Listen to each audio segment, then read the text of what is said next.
Europe 1 Soir Week-end. 19h, 21h, Pascal de la Tour du Pin. Bonsoir Emmanuel Razavi. Bonsoir Pascal, merci de me recevoir. Eh bien merci à vous de prendre le temps effectivement de répondre à nos questions, et elles sont nombreuses au vu de l'évolution de l'actualité dans cette guerre Israël-Iran, actualité qui évolue de minute en minute. Emmanuel Razavi, grand reporter, spécialiste du Moyen-Orient et auteur de l'ouvrage La face cachée des mollahs en format poche aux éditions Serre Alexio. Je voudrais peut-être d'abord, si vous le permettez Emmanuel Razavi, nous expliquer pourquoi ce soir le président iranien vient de dire qu'il refusait l'arrêt des activités nucléaires, quelles que soient les circonstances. Je répète, quelles que soient les circonstances. D'abord, est-ce une forme de réponse à ce que disait Emmanuel Macron un peu plus tôt? Les Européens donc pressaient le président iranien et pressent le président iranien de se mettre à la table des négociations. Alors je crois que l'avis du président Emmanuel Macron aujourd'hui compte assez peu en fait pour les Iraniens, alors notamment la tendance conservatrice. Vous savez, je l'avais raconté sur votre antenne, au sein du régime iranien, vous avez deux tendances. Une tendance ultra conservatrice à laquelle appartient le guide suprême Ali Khamenei, d'accord, et une tendance dite réformatrice, qui est un peu plus ouverte, on dira, aux négociations, mais qui est quand même très liée aux gardiens de la Révolution. Et Ali Khamenei, il considère que l'Iran, la République islamique d'Iran, doit garder des capacités d'influence sur l'ensemble, en fait, du Moyen-Orient. Il considère que la personne aujourd'hui avec qui, éventuellement, même indirectement, il pourrait discuter, c'est le président américain.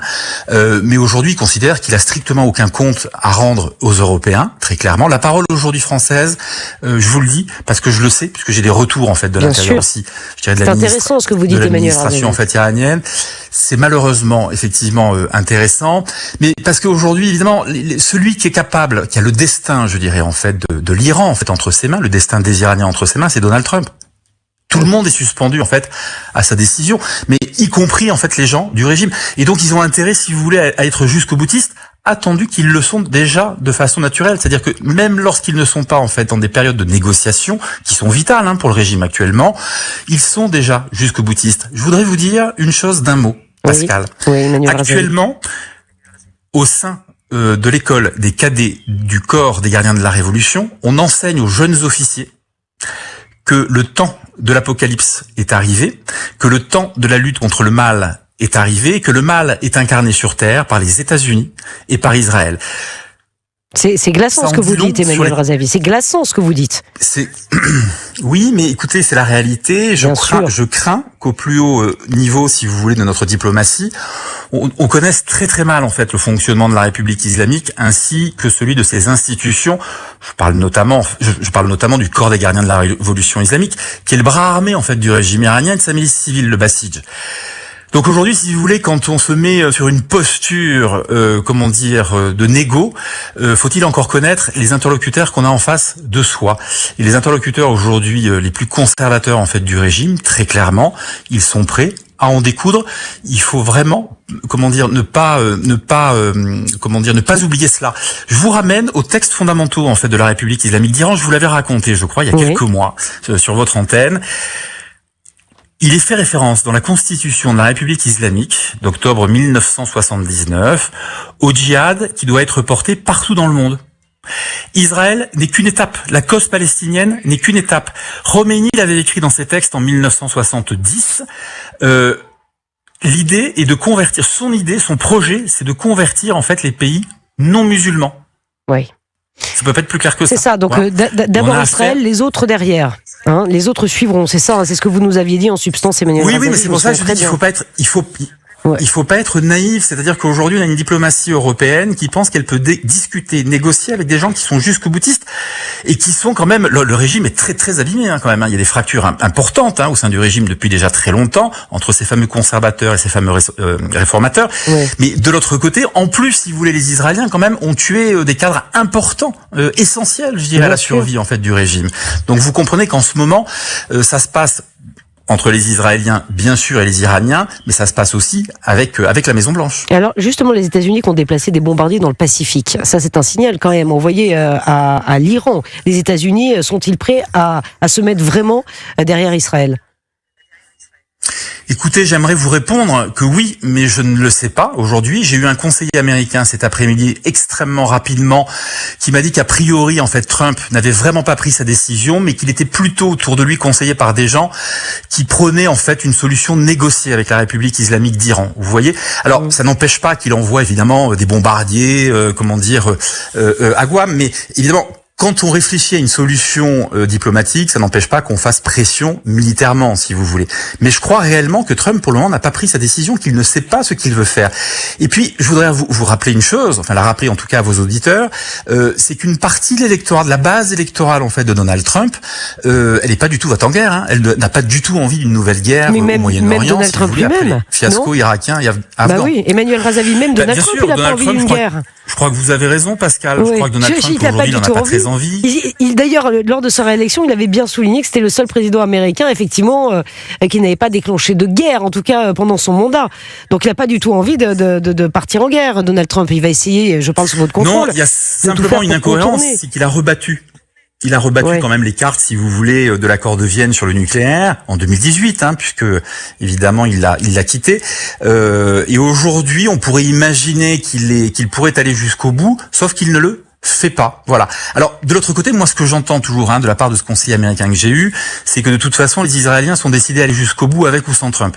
Ce qui veut dire que si jamais c'est sans lui, ça risque de durer un moment. D'accord. Donc Israël va aller jusqu'au bout. L'Iran menace d'ailleurs une nouvelle fois ce soir Israël et promet d'envoyer des bombes encore plus dévastatrices sur l'État hébreu. Est-ce que l'Iran a les moyens de tenir face à Israël ? Parce que honnêtement, alors non, voilà. Mais l'Iran seul. Mais est-ce que l'Iran est appuyé par la Chine et la Russie ? Alors, écoutez, déjà, il y a une chose qui est importante. Il y a quelques mois, des officiers iraniens, alors que l'Iran n'était pas, enfin, la République islamique d'Iran n'était pas encore en guerre avec Israël, disaient que de toute façon, en cas de conflit ouvert avec l'État hébreu, ils ne pouvaient pas tenir plus de 6 à 8 semaines. Là, on a vu concrètement que, l'état-major, en fait, des gardiens de la Révolution, l'état-major, en fait, de l'aviation, l'état-major de l'armée, ont été ciblés. Il y a de nombreux, en fait, officiers supérieurs, en fait, qui ont été tués, des officiers qui sont essentiels, quand même, à la survie du régime. Donc je ne crois pas aujourd'hui que militairement, si vous voulez, la République islamique d'Iran soit capable de durer en fait longtemps face à Israël. Je pense qu'aujourd'hui, en fait, les Iraniens ont très peu d'options. En revanche, c'est ce qu'ils ont toujours fait quand ils sont affaiblis, c'est qu'ils font à la fois de l'influence pour faire passer des messages, mais et pratiquent parallèlement le terrorisme. Aujourd'hui, il s'est passé une chose extrêmement importante, vous l'avez peut-être vu. Le guide des frères musulmans égyptiens a annoncé son soutien à Ali Khamenei, donc le guide suprême de la République islamique d'Iran. Ouais. J'ai publié ça sur Twitter, effectivement. Et bien sûr, mais alors, c'est terrible. Pourquoi ? Parce que des frères musulmans, vous en avez en fait dans 70 à 80 pays aujourd'hui. Mais vous les avez en France. Je vais vous donner un exemple. Vous les avez aujourd'hui dans des villes comme comme Dijon, comme Annecy, comme Toulouse. Voilà. Donc ça veut dire que, bien sûr, ça veut dire que aujourd'hui, ils sont en train de donner des signaux pour qu'il y ait une convergence entre les islamistes fréristes, bien sûr, et ceux qui sont fidèles au régime iranien, mais aussi à tous ceux qui défendent les proxys, parce que ce qui est assez intéressant dans le communiqué de presse qui a été fait en fait par la guidance suprême des frères musulmans, c'est qu'ils disent que s'en prendre, à la République islamique d'Iran, c'est s'en prendre à la cause palestinienne. Donc on voit bien qu'il y a une volonté encore d'instrumentaliser la cause palestinienne et bien évidemment d'importer en même temps que le conflit, israélo-iranien, le conflit israélo-palestinien sur notre sol. Qui est déjà extrêmement présent, et on le sait, Emmanuel Razavi, grand reporter et spécialiste du Moyen-Orient, on le voit avec ses drapeaux palestiniens brandis à n'importe quelle occasion, y compris sur les façades des mairies. Ça va jusque-là. Est-ce que c'est inquiétant ? Évidemment que ça l'est inquiétant. Je ne sais même pas pourquoi je formule ma question comme ça, Emmanuel Razavi. Mais vous pensez que la menace terroriste est encore plus forte, enfin, va aller crescendo ? Je parle de la France, là. Avec ce communiqué. Qu'en pensez-vous ? C'est une bonne question. Vous avez raison en fait de le demander, mais je crois qu'aujourd'hui en fait globalement on se rend bien compte que notre ministère de l'Intérieur, nos policiers sont très inquiets. Évidemment, la menace en fait elle est à son maximum. Je parle bien en fait de la menace iranienne. C'est-à-dire qu'en plus de la menace, évidemment, de Daesh, qui est important, aujourd'hui, on a clairement, en fait, une menace iranienne. Il faut pas oublier, moi, je l'avais écrit dans Paris Match, nous avons, en fait, sur le sol français, des gens qui participent à des cellules qui sont liées, des cellules qui peuvent s'activer, des cellules terroristes qui sont liées à la République islamique d'Iran, parfois via en fait le Hezbollah libanais, parce que il y a quelques représentants quand même, il y a des représentants du Hezbollah en fait en France, parfois directement, ça peut être des binationaux d'ailleurs, franco-iraniens qui peuvent être liés évidemment au régime et au corps des gardiens de la Révolution. Donc bien sûr, il faut prendre ça très au sérieux. La menace terroriste, si vous voulez, elle est réelle. Oui, la menace terroriste est évidemment réelle sur notre territoire, ce conflit qui s'impose. Et cette guerre qui dure depuis maintenant 9 jours. Évidemment, vous n'avez pas une boule de cristal, Emmanuel Razavi, mais beaucoup plus d'expertise que nous tous. Peut-elle durer encore combien de temps ? Combien de temps peut-elle encore durer ? Ça se compte en jours, en mois, en années ? Non, écoutez, je ne sais pas vous répondre. C'est évidemment la question que tout le monde me pose. Je pense qu'il y a plusieurs hypothèses selon que les États-Unis entreront en guerre aux côtés d'Israël ou pas. Je pense que dans le cas d'un scénario, si vous voulez, où Trump, si vous voulez, joindrait les forces en fait militaires américaines, aux forces en fait israéliennes, disons que les choses pourraient s'accélérer. Je dirais dans le cas présent, je crois que tant qu'Israël en fait est seul, clairement ça va durer au moins quelques semaines. Il y a peu de chances que ça s'arrête dans les 3 ou 4 jours. Et puis il y a une réalité, Pascal, c'est qu'il faut se poser la question de l'après. Imaginons même que Bibi Netanyahou, que les Israéliens arrivent à faire chuter le régime iranien. Que se passe-t-il après ? Il va falloir compter avec les oppositions iraniennes qui sont plurielles, il n'y en a pas qu'une, il y a plusieurs mouvements qui sont en train en fait de discuter depuis quelques jours, d'essayer de former en fait une coalition. Il faut voir ce dont elles sont capables. Il faut voir de quelle manière aussi, je dirais, les mouvements de résistance à l'intérieur de l'Iran, parce qu'il en existe aussi, sont capables, je dirais, de s'organiser avec les mouvements en fait qui œuvrent au sein de la diaspora, ou tout simplement comme les forces, comme les forces kurdes du Komala, qui est le mouvement kurde historique iranien, qui sont basés en Irak à la frontière iranienne. Donc vous voyez, il y a quand même beaucoup de questions qui se posent aujourd'hui. Oui, beaucoup de questions qui se posent. La position de la France, vous l'avez dit, effectivement, on ne peut pas faire grand-chose. On va en parler là dans un instant avec Jules Torres et Nathan Dever. C'est vrai qu'on est à un tournant. On a vraiment l'impression d'être au bord du précipice parce qu'on se sent totalement impuissant. Tout dépend des États-Unis. Sauf que si les États-Unis partent en guerre derrière Israël, on se dirige vers un conflit, mondial. Enfin, je parle sous votre contrôle, non, Emmanuel Razavi? Alors, oui ou non, c'est-à-dire que vous avez raison, aujourd'hui on n'a jamais été aussi près en tout cas d'un conflit globalisé, ça c'est une évidence. Cependant on n'en est pas encore là, parce que je rappelle quand même que la République islamique elle est particulièrement affaiblie quand même depuis une dizaine de jours. Je pense que si vous voulez, il y a une question qui est importante aujourd'hui. Les diplomaties européennes savent-elles réellement à qui elles parlent quand elles parlent en fait aux mollahs ou je dirais aux représentants du régime? Je crois que non en l'occurrence, c'est-à-dire qu'on se met toujours en situation en fait de soumission vis-à-vis en fait des interlocuteurs qu'on a. Vous voyez par exemple le ministre des Affaires étrangères en fait iranien, c'est un gardien de la révolution, c'est quelqu'un qui a du sang sur les mains. On ne devrait même pas discuter aujourd'hui avec lui, c'est quelqu'un qui appartient à une organisation justement qui peut activer des cellules terroristes sur le sol français. Et on est en train de se courber devant lui pour trouver en fait des issues négociées avec quelqu'un qui nous menace de terrorisme. Pardonnez-moi, mais où est passée la grandeur de la France? Ah oui, c'est clair, c'est vrai, vous avez raison. De se défendre. Oui, vous avez raison, Emmanuel Razavi, vous avez raison de souligner ça. Ce sont des terroristes, au même titre que le Hamas, qui sont leur extension. Donc on n'a pas à négocier avec ces gens-là, vous avez entièrement raison de le souligner. Je ne sais même pas pourquoi c'est évoqué.